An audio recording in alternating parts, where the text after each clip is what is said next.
Hello. Today's letter comes to us from Mom, who writes, Dear Brother Ron, I was thinking today on how not too many centuries ago Christians met in silence in the woods to worship without making a sound. They did so out of fear of being killed.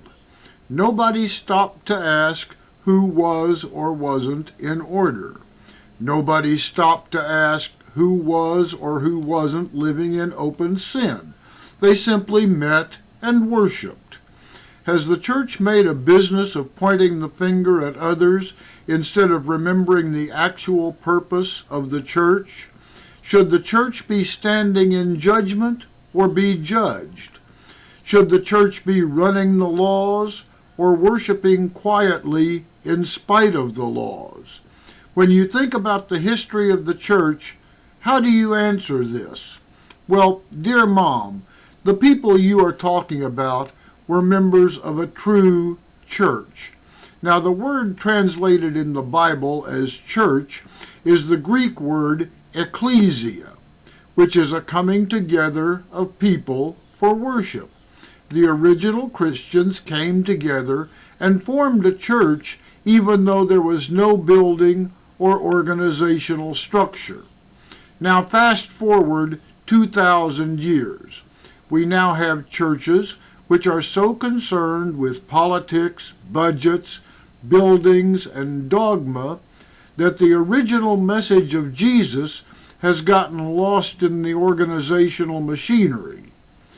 Many churches are so busy trying to win converts, expand their organization, and influence politics, they have lost sight of the message which was so successful in winning the original converts. You see, to win converts, some churches are using a two-pronged strategy. The first part of this strategy is to appeal to people's egos. Join our church, and you will be better than those who have rejected our offer.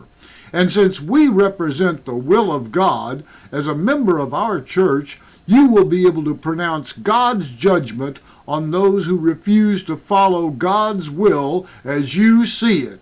Now, this is a great ego boost and a very effective recruiting tool.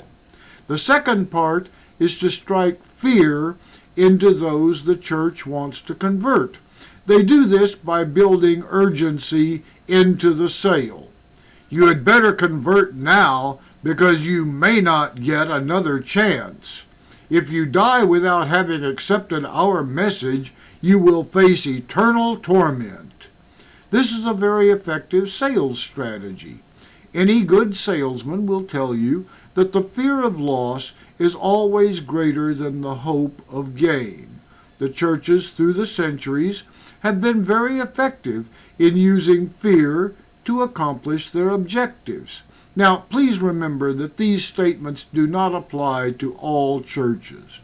There are many which adhere to the original concept of the ecclesia.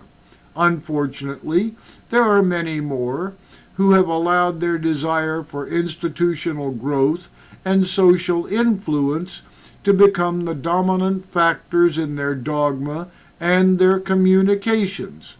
This is unfortunate because it causes many people to have an unfavorable opinion of all churches, even those who don't deserve it. Thank you for joining us.